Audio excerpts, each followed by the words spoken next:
While debate rages on about exactly who or what constitutes heavy metal and its overall merits as a musical genre, most commentators agree that it all kicked off in the late 1960s with the theatrically macho and extremely loud blues-based rock of bands like Led Zeppelin, Black Sabbath and Deep Purple.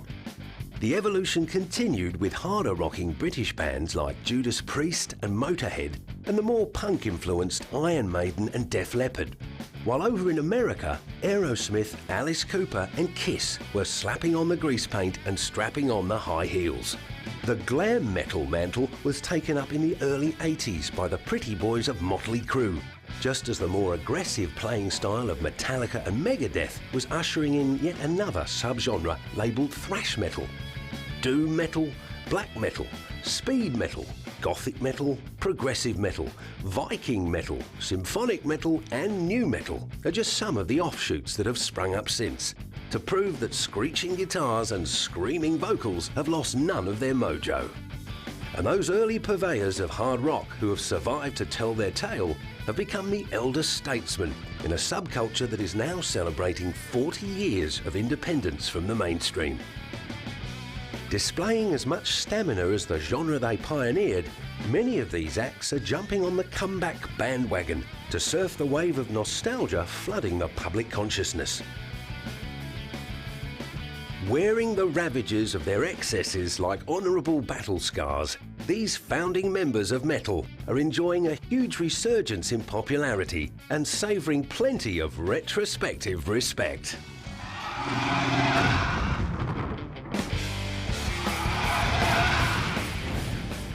One band from the really early days that has attained almost mythic status in the memories of those that followed is Led Zeppelin. I think bands like ourselves have got to put our hands up and fess up to the fact that we wouldn't be around if it wasn't for our, the bands that we grew up with. So I would never put us on the same, level as a Pink Floyd, a Zeppelin, a Who, the Stones, Beatles. We try and climb up onto that plateau. That's my lifelong ambition, is to try and climb up onto that plateau. But it's very unlikely that us and Bon Jovi, Iron Maiden, or any of those bands are ever going to reach it. We're always going to be at that level below. But our generation of fans will think that that's a plateau worth achieving. These guys are ahead of us by 10, 15 years, so it's something it's unachievable, I think. It's impossible. Rolling Stone magazine described them as the heaviest band of all time and the biggest band of the 70s for their ability to rock across any number of musical styles, from reggae, soul and funk to Celtic, classic and country.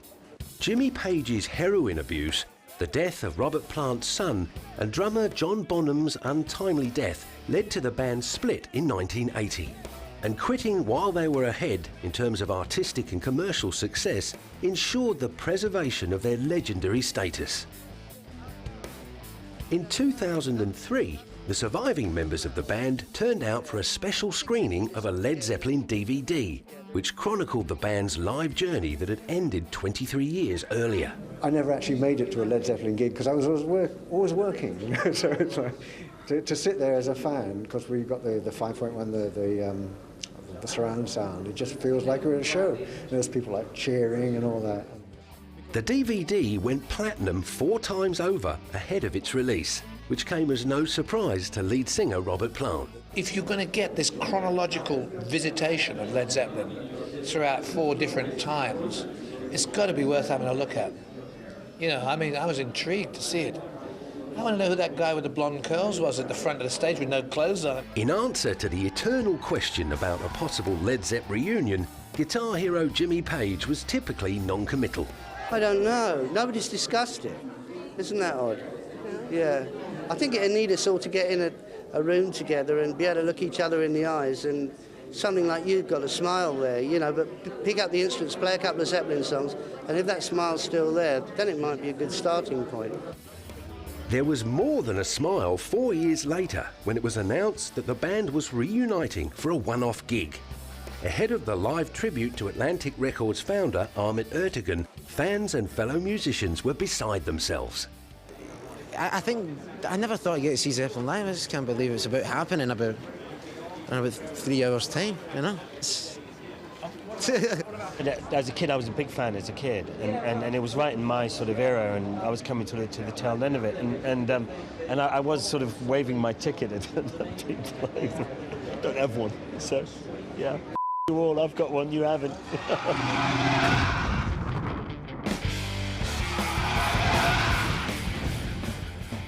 While Led Zeppelin was still performing under the name of the New Yardbirds in 1968, Ozzy Osbourne was forming blues rock band Earth up in Birmingham.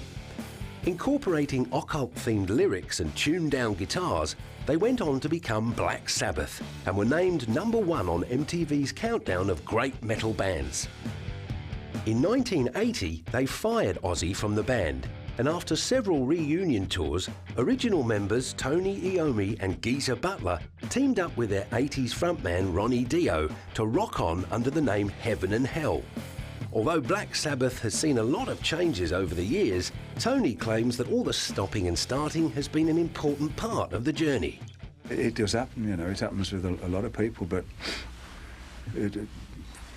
we just do it and then we stop and then we do it again. And we like it, we enjoy being together. This time we're together now, it's been fantastic and we love it. So. Ronnie insists that despite all the lineup swaps, there is a strong core. We come from the same place, that's why. You know, we're not from wealthy families, we're from families where people had to work very hard and instill those kind of thoughts into yourself. So when you have 4 people like we are who did come from that same place, we can relate to each other. And so our values are pretty much the same. And that's important. That's very important. I think within the band we all feel that, and if anybody said anything, we'd all get hurt. Well, a lot of bands can sit and argue all night, you know, and fight and everything. And the next day they're back again, you know, nothing happened. But we can't. It's a real personal thing to us all. Having said that, there were apparently no hard feelings when the band sacked Ozzy Osbourne for his failure to hold it together on the drink and drugs. That's a better all the time. I mean, we never had a problem personally with each other. I mean, there was never a shouting match, you know, you SOB or, you know, I can't stand you. It never ever was like that. No, and if it were, we never could get back together because there were never things said in anger that you can't take back. And it hurts. You can't take them back. Let's go crazy! Here is Black Sabbath. Ronnie's claim was backed up by Ozzy himself, who got up to acknowledge Black Sabbath's long overdue induction into the Rock and Roll Hall of Fame. And this is the 8th time, and so we're finally here. Up the villa. We've never had anything good said about us since we started. But no, we kind of like that because it was because the press and the media put us down. The fans got really united, you know. I mean, our fan base is incredible.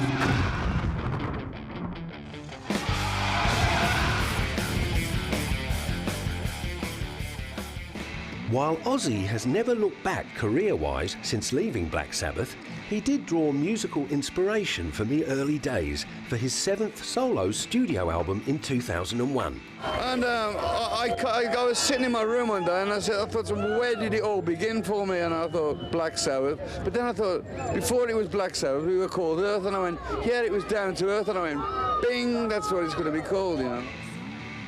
Dubbed the godfather of heavy metal and the Prince of Darkness, Ozzy could also lay claim to the title of the King of Resurrection. After steering Black Sabbath through their platinum-selling heyday of the 1970s, he found himself out on his own, suffering from depression and addictions to a plethora of intoxicating substances. With the help of his former manager's daughter and future wife, Sharon Arden, he bounced back with blockbusting solo albums Blizzard of Oz and Diary of a Madman. His retirement in 1995 was followed by an immediate comeback tour and the launch of his wildly successful annual Ozfest in 1996, which also saw his brief reunion with Black Sabbath. Just when his solo career finally looked to be tapering off after the release of Down to Earth in 2001, Sharon snared the whole family a deal to be just themselves in the MTV smash hit The Osbournes. All the resulting attention left Ozzy scratching his head. You know, I mean, I don't understand any of it. You know, I'm more than thrilled at the age of 52 to have a following like I have. It's incredible. Luckily, Ozzy's fans have a bit more of an idea. I've been an Ozzy fan since I was a little kid, from the early 70s. I grew up on it, through Sabbath, through Ozzy, and there's nobody like him. He's like God. Oh my God, Ozzy is an amazing guy. He's left an incredible legacy. I grew up with his music. Nice. He's Ozzy. I mean, he's been around forever. He's great. He has talent. He's just amazing. Yeah, one of the few guys out there who actually knows how to play and, I mean, just perform. He's amazing to watch. He was just as incredulous when called up to accept his star on the Hollywood Walk of Fame. I gotta tell you guys, I was absolutely, totally surprised by this one. To say this is an honor is not enough, you know. I'm just so overwhelmed with you guys turning out so early in the morning to see my old butt. And once again, thank you very, very much. Thank you. I love you all. And far from alienating polite society with his potty mouth, chaotic home life, and inability to finish a sentence, he'd scored an invitation to dinner with the president. Might have been a mistake.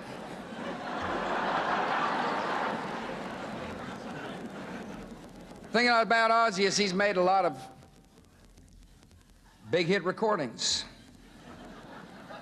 Party with the Animals, Sabbath, Bloody Sabbath, Facing Hell, Black Skies, and Bloodbath in Paradise. Ozzy, Mom loves your stuff.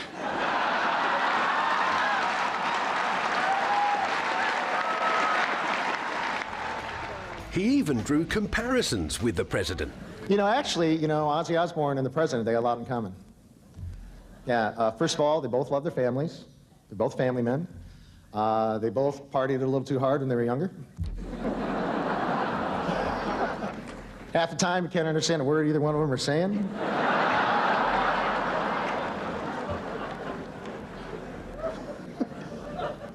And neither one of them can make a move without their wife's approval. It seemed a fair appraisal, especially after Ozzy suffered a bone-breaking fall from his quad bike in 2003. Despite his extensive injuries, Sharon made sure he was well enough to get back on stage to headline with Black Sabbath at 2004's Ozfest. 2 years later, she had him designing T-shirts for her charity. And what could be better than to have an Ozzy stickman on the back of a shirt? And what could be better than Ozzy? I didn't make him. He decided that the money for the shirt would go to my colon cancer charity. As he contemplated dropping out of the lineup of Ozfest 2006, Ozzy was once again coming to terms with the fact that the party might be over. But yet again, his pact with the devil held firm. And in 2007, he released his first studio album in 6 years. In 2008, Ozzy Osbourne was officially branded a living legend in the classic rock roll of honor.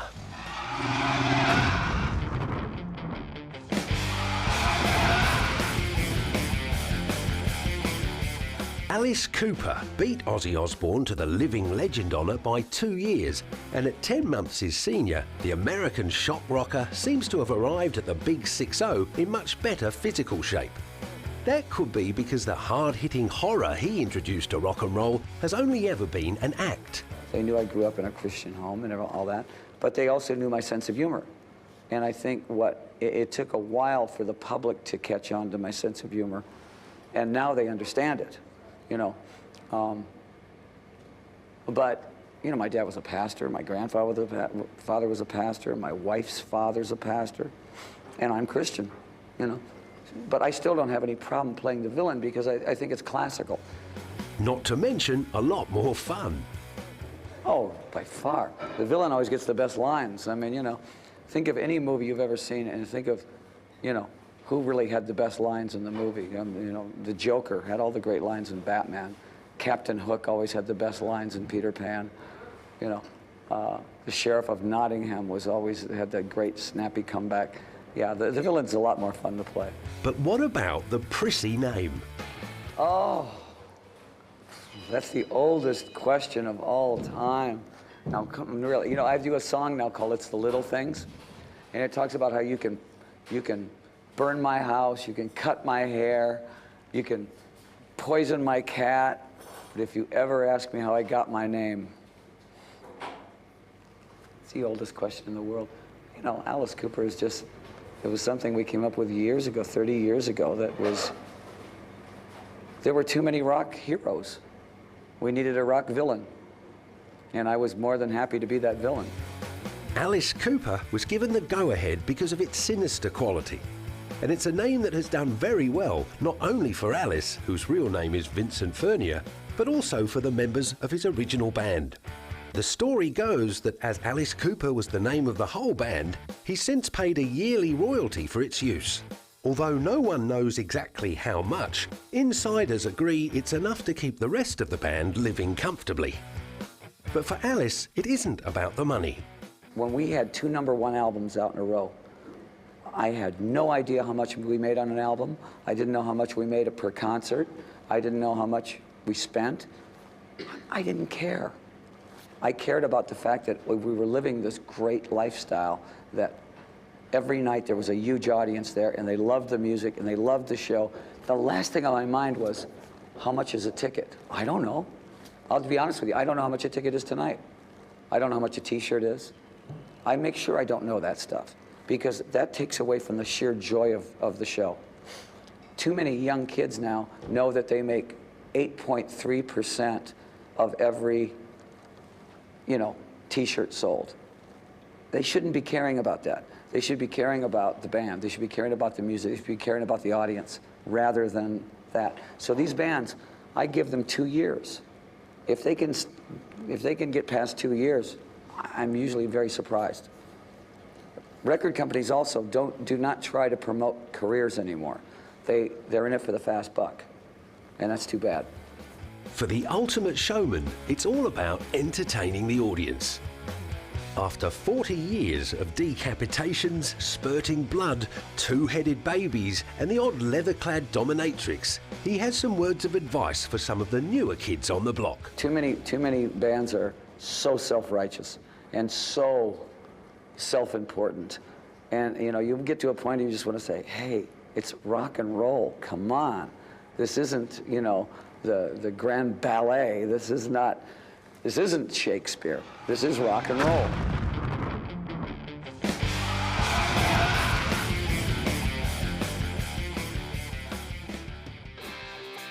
One band that could never be accused of getting on a political soapbox is Kiss. Graduating from the Alice Cooper School of Smoke and Mirrors, they are grand masters in the art of putting style before substance, cunningly using face paint, fake blood, pyrotechnics and death-defying high heels to disguise the fact that they've only had one hit song. 1979's I Was Made for Loving You reached number 11 on the US Billboard charts and went to number 1 in Holland, eventually selling 1 million copies. Throughout their 35-year career of ups and downs, it has been the excitement generated over their spectacular live shows that has helped them to a massive haul of 24 gold albums. And in 2003, they were about to pull out all the stops down under in a concert with the Melbourne Symphony Orchestra. Practice makes perfect. When we got together, we rehearsed 7 days a week, 8 hours a day. I mean, that's the truth. When I first met with Gene and Paul, 3 of us were up in the loft with no heat, 7 days a week until Ace joined us, and then he was the same thing. But we never stopped. We're still like that. It's still a consistent trying to be better, always trying to get better, always trying to out-better ourselves. That's what I think makes us so great. Ironically, it was Peter Criss, aka Catman, who was dropped from the band back in 1979 due to his substandard drumming. By that time, he'd already been replaced in the studio by Anton Fig to record Dynasty, which spawned their top 11 hit. Since then, Criss has been in and out of the lineup. The glue that's held the band together over the years has been singer Paul Stanley and bass player Gene Simmons. They've been troweling on the makeup as their star child and demon alter egos for all but 7 of their 35 years together, and neither of them are thinking about retirement. If you're living in the future, you're not enjoying the present, you know, and we very much believe in taking these heels and planting them right on the ground and sucking out everything we can. For the king of self-promotion, Gene Simmons, that means grabbing every opportunity to cash in on his celebrity. He signed up with A&E to front his own reality series, Gene Simmons' Family Jewels. After 33 years of wearing more makeup and higher heels than your mommy, I've decided to open the vault and let you see my life. And my life, by the way, is different than your life because there are no secrets. The reason you never read about me in those trash magazines that women are addicted to is because there's nothing to reveal. Here are the facts of life. I've been happily unmarried to the same beautiful girl, Shannon Tweed, who I worship, for 23 years.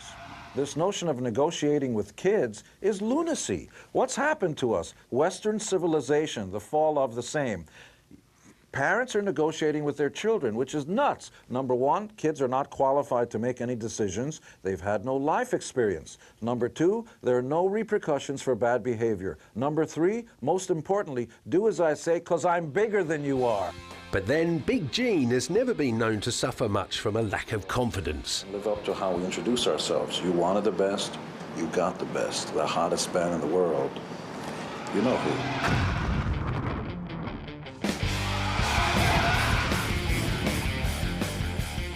For all of Gene Simmons' big noting and chest beating, it was fellow American rock band Aerosmith who headlined when they played together in Virginia in 2003, much to Peter Criss's disgust. The drummer allegedly walked away from the gig when he heard that Kiss would be opening for the Bad Boys of Boston, whose well-publicised drug problems have dogged them since the 70s. In 2008, it was hard to believe that singer Steve Tyler had made it to 60 after collapsing several times on stage during his heavy heroin-using days of the 70s and 80s. Along with the rest of the band, he managed to get himself clean in the mid-80s and hold together the biggest-selling American hard rock act of all time. In 2006, after undergoing throat surgery for a popped blood vessel in his throat, the Demon of Screamin' proved he was made of stern stuff by announcing Aerosmith's first European tour in a decade.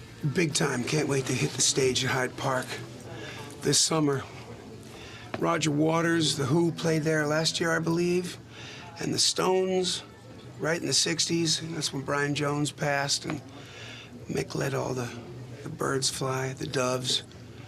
It's gonna be flipped out. Can't wait. For bass player Tom Hamilton, it felt like they'd be conquering European audiences all over again. I remember when we started out and we were playing for audiences that you hadn't heard of us yet. We were opening for other bands, and you had this feeling of how much energy you had to put into sort of communicating that to the audience and getting them to react. And it still feels like that, even though everybody's obviously there because they like us already. You still feel like, you need to lift the energy and really, get the audience.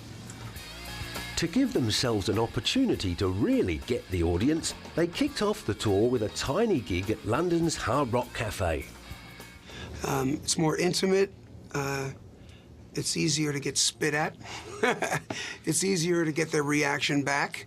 I hate it when there's barricades and they're so far away. It's more fun to, to feel their breath and to lean into them. And I mean, we came from gyms where there was no stage and they were standing up right in front of you. For Joe Perry, size wasn't important. And I know for me, it's like looking at the other four guys, and the age thing disappears, the time disappears. It's all about that primal rock and roll thing, and it almost doesn't matter where we're making that kind of energy, whether it's here, Wembley, or any place in between. That's what we do it for, It's that same buzz. It never goes away. It's not like other substances that we do that you wake up the next morning and have a hangover. This is something that we've gotten used to doing. It's like it rejuvenates. We came, we saw, we conquered. We get caught up in it. We love it.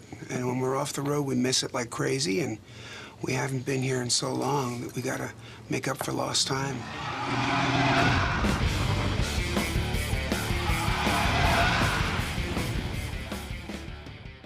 While the likes of Kiss, Alice Cooper and Aerosmith were glamming and hamming it up in America, Angus Young was strutting his stuff in school uniform as the lead guitarist of Australia's most successful rock export, AC/DC. You know, in the beginning it was a gimmick, I suppose. You know, it was something there to, you know, keep the visual. And it was my sister. She came up with the idea, and you know, she thought it was a good thing, because when I used to come home from school, you know, I would run in my room and you know, and I'd be practicing on my guitar, and she always thought it looked very cute. And I think even, you know, it's now people recognise you as the, you know, that guy in the school suit. After releasing their first album, High Voltage, they went nuclear with the release of Highway to Hell in 1979. But just a few months later, the band was devastated by the death of lead singer Bon Scott from acute alcohol poisoning. I think probably the hardest was when Bon Scott, I think that was died. I think that was probably the hardest thing, because we didn't know whether we would continue as a band. They made the tough call to draft in English singer Brian Johnson, who fronted their best-selling album Back in Black. 200 million album sales later, he's still with the Thunder from Down Under and approaches every live gig like it's his first. I think with AC/DC, every gig that they do, even if it's 4 months into the tour, it makes the kids feel like it's the first one we've done. Plan, yeah. You know, it's like we're just as keen and eager as them. Yeah. And that's a secret, I think.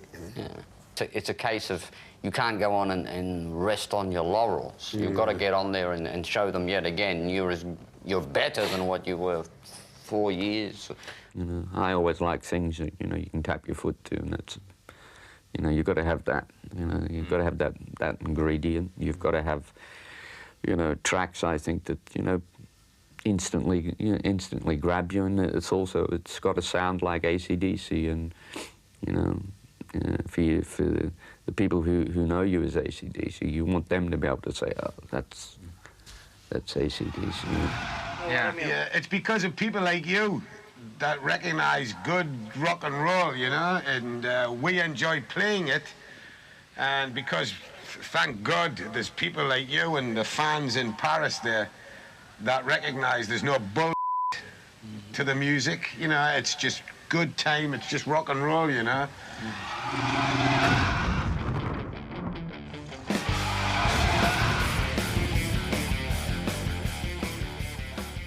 Meanwhile, back in the old country in the mid-70s, Ian Hill, Robert Halford, Glenn Tipton and KK Downing were vamping it up as Judas Priest. Nicknamed the Metal Gods thanks to their song of the same name, and dripping in black leather and chains, they stole the doom metal of Black Sabbath and drove it harder, faster and louder. After several platinum-selling albums in the 80s, parents of 2 young suicide victims claimed the subliminal message "Do It" had been contained in the Judas Priest song "Better by You, Better Than Me," and alleged the command had triggered the suicide attempts.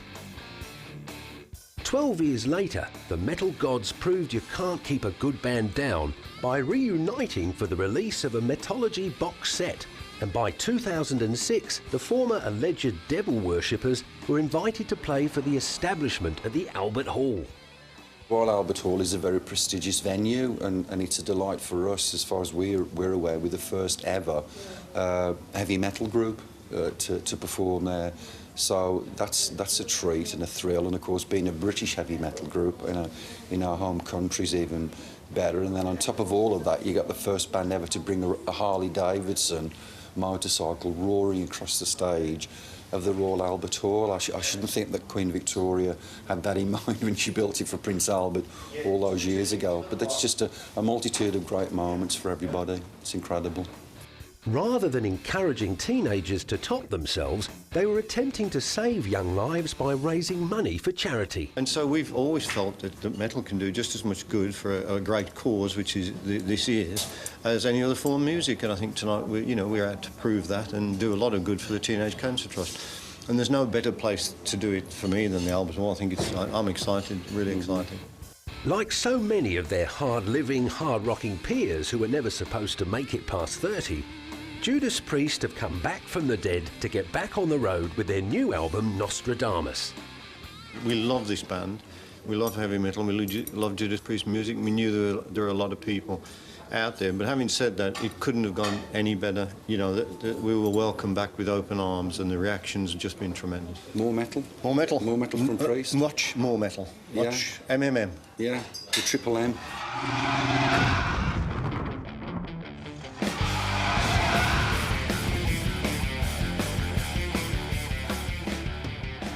Another influential heavy rock outfit that has risen from the ashes over the last few years is Iron Maiden.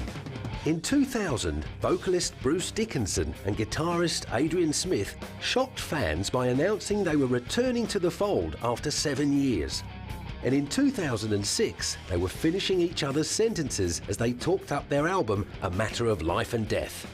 For me, I think it's a very progressive album, and that's what I kind of grew up with. Sometimes when you're putting songs together, there's just influences come out of, you know, years and years ago, you know. You can never tell. I think that probably, if you say progging in, people start thinking all kinds of weird things, but to me, it's more 70s influence progressive, which is a different thing to 90s or, you know, it's kind of now progressive.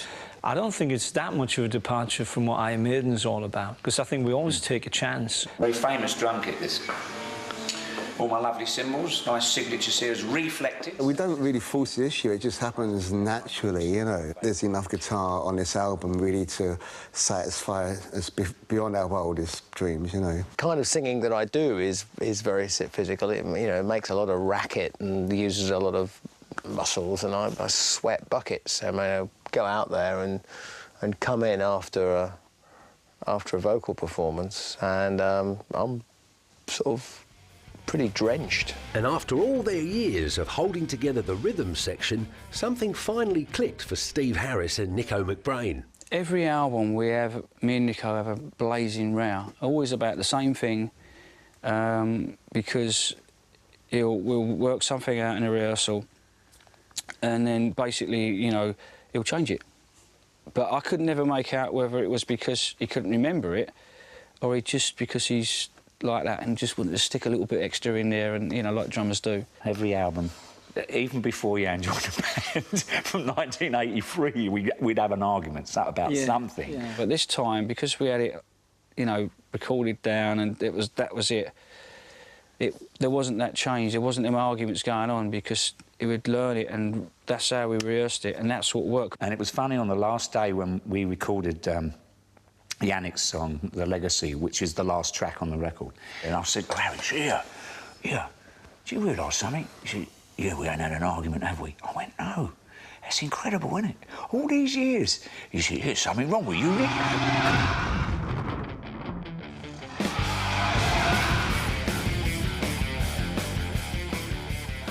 Fellow New Wavers Def Leppard are equally at home in each other's company. Even when we're on the road, we're only on stage for 2 hours. There's 22 hours when we're together and we're not performing. And that's where I think the true test of a friendship or you know, any relationship is based, is the fact that we travel together, we do press together, and we can, you know, we can survive together. Unlike many of their contemporaries, Def Leppard have never been out of action, although they did see one lineup change in the first 12 years and lost guitarist Steve Clark to drink and drugs in 1991. Drummer Rick Allen lost his left arm in a car crash. The band never thought of replacing him, and after helping design his own custom electronic drum kit, he was back on stage with them at the 1986 Donington Monsters of Rock Festival. In 2002, as they previewed the release of their 10th studio album, Joe Elliott got sentimental about his early songwriting days with Rick Savage. When we first started writing songs, we were just two kids just goofing off. He'd write chords and I'd write words that rhymed, and that was about all we knew, which is basically what it is anyway. I mean, it literally, if you break it down, that's what songwriting is. But they have learned a thing or two since then. You develop as you know, as common sense kicks in, it changes. But I mean, we started off with a cassette player in the middle of the room and just, you know, singing into it with an acoustic, which we actually still do when we're writing songs at the recording studio to record them. but inspiration for a song can happen at any time. So if you're sensible, which we're not always, you should always go to bed with a micro cassette recorder, a guitar and a pen and paper somewhere within reach. If you wake up at 4 in the morning and you go, oh, I'll remember that, it's too good to forget. And you wake up at 10 the next day and it's gone. One great aspect of getting older is that the band no longer has to go out and win people over. It's a great feeling to go on stage and you've already won before you play the first chord of the first song, because they've not come to poke holes in what you do, they've come to celebrate, you know. But like Angus Young of AC/DC, Joe Elliott is not about to just sit back and bask in Def Leppard's former glory. And most people aren't blessed with the chance to actually turn their boyhood dream into a lifetime challenge, you know. I mean, it's a calling for us. So, you know, in a nutshell, writing some more great songs, trying to better what we've done in the past. There's always a potential 3 minutes in you that's going to be better than any 3 minutes that you've written before.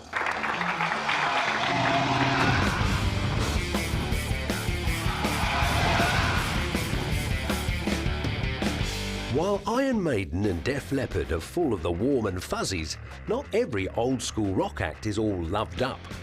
The 2004 documentary Metallica, Some Kind of Monster, revealed that there was plenty of dissension in the ranks of one of the 80s biggest thrash metal acts, particularly between drummer Lars Ulrich and singer James Hetfield. You keep resentments in for so long, you're carrying this heavy baggage around for years.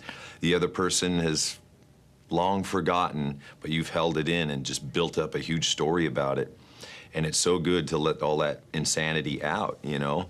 Well, I mean, I must say, you know, I've always been the buffer between Lars and James, you know, ever since the very beginning when I first joined the band.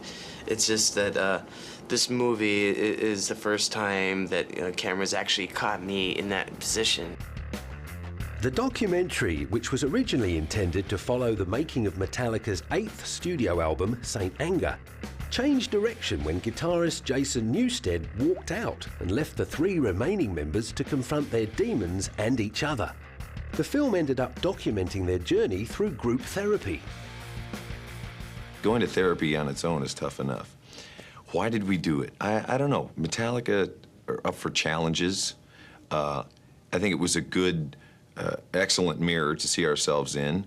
And once we started, we couldn't stop. You know, and I think the more the cameras were there, the more we became real with each other, and the more it became like a truth serum. While Newsted branded his former bandmate's decision to check into therapy lame, Lars Ulrich admitted that the band may not have survived without the help of therapist Phil Towle.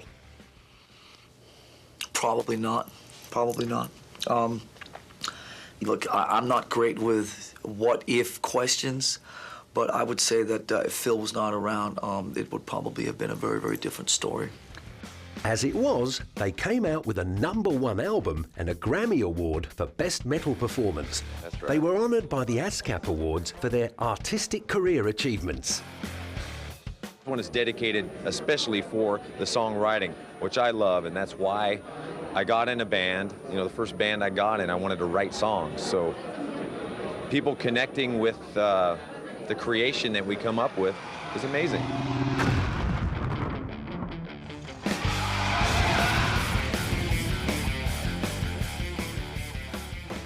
If any rock band fits the hard-drinking, drug-taking, hotel-wrecking stereotype, it has to be Mötley Crüe. In the early 80s, they unashamedly courted notoriety with a series of blatant publicity stunts such as staging bomb threats, carrying porn onto aeroplanes, and throwing a television set out of the Sheraton Hotel in Edmonton. A fatal car crash involving singer Vince Neil and Nikki Sixx's near-fatal overdose all contributed to the legends building up around them.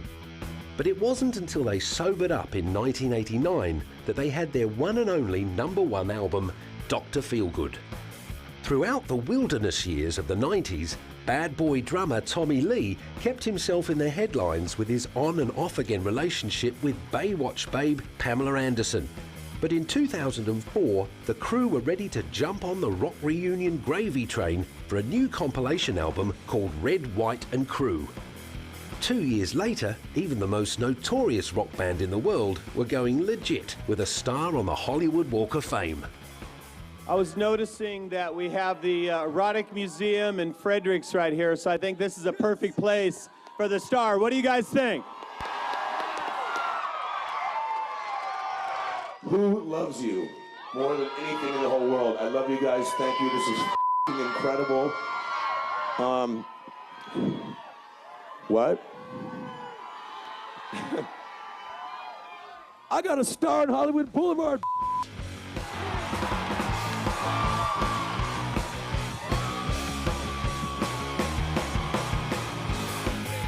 Hanging around downtown LA brought back memories of the good old bad old days. You just freaked me out. Just reminded me about us driving around in my van with a staple gun, putting up posters on every freaking telephone pole. Streets all these poor palm trees have staple marks in it from us. Yeah. Wow. Flashback. Yeah. Good stuff. It's LA. It's outside It's of LA. But you know, walking these streets and putting up posters and things like that. You know, trying to get people into the clubs. And here we are 26 years later, 25 years old, and it's, you know, we're we got 25. a star. I mean, I think we've all passed out around this area, you know? But once they'd got a foothold on legitimacy, they weren't stopping there. Following in the footsteps of Ozzy Osbourne, they were going to milk their newfound respectability for all it was worth. And in 2008, they announced they were taking to the road with Crüefest. How long have we been waiting to do this, dudes? Forever? Yeah, forever. This is going to be so much fun. This is something we've been looking forward to for a long time, talked about for a long time.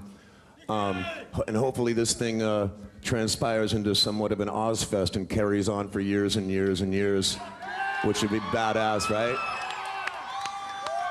And I can tell you one thing for sure. We are going to have more fun than humans are allowed to have, that's for sure. Crüefest launched its 41-date tour in Palm Beach in July with fellow headliners Buckcherry and Papa Roach, guaranteeing the aging rockers access to a whole new generation of merchandise-hungry fans. A lot of young fans, you know, at the concerts, it was a lot of, you know, 14, 15, 16-year-old kids wearing Shout the Devil shirts, you know, which was pretty cool, you know, because obviously they weren't alive when we made that record. And so to do a festival with these, you know, all these genres of different genres of rock and roll, you know, that we're bringing out, just to expose more and more younger fans and the older fans that grow up with these bands also. And it's a cool thing, not only for us to be able to see the new young guns coming up. With a star on the Hollywood Walk of Fame, their own touring festival, not to mention Tommy Lee's numerous advertising contracts, Mötley Crüe are a shining example of how just hanging around for long enough can be enough to buy you mainstream approval, no matter how many hotel rooms you've trashed along the way.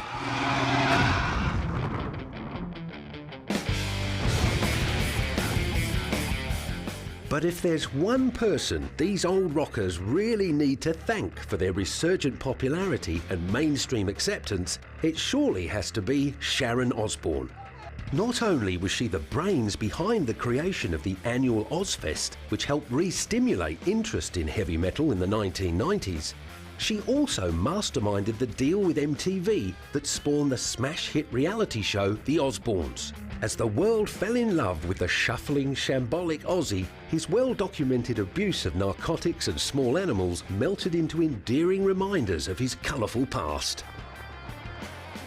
He and Sharon were even invited to break bread with the president. And 3 years later, Sharon was announcing the inauguration of Download, Britain's biggest ever 3-day rock festival. It's just taken the media so long to accept metal as a musical genre that's not going away. And that's what it is. I mean, nobody ever says, well, do you think jazz is over? Do you think country and western's over? But they repeatedly always go for metal. For, you know, it's like they treat you like you're the bastards of the music industry. And I think now the media realizes that it's not going anywhere. Just 1 year later, Finnish power rockers Lordi were ramming home the message by taking out the Eurovision Song Contest with Hard Rock Hallelujah. You know, this was a victory for rock music. Not only for Finland and not only for Lordi, but it was a victory for rock music. And also, it was a victory for open-mindedness. Whether it liked it or not, heavy metal had come out of the cold and claimed its place in the mainstream, alongside the likes of former winners ABBA, Bucks Fizz, Lulu and Celine Dion.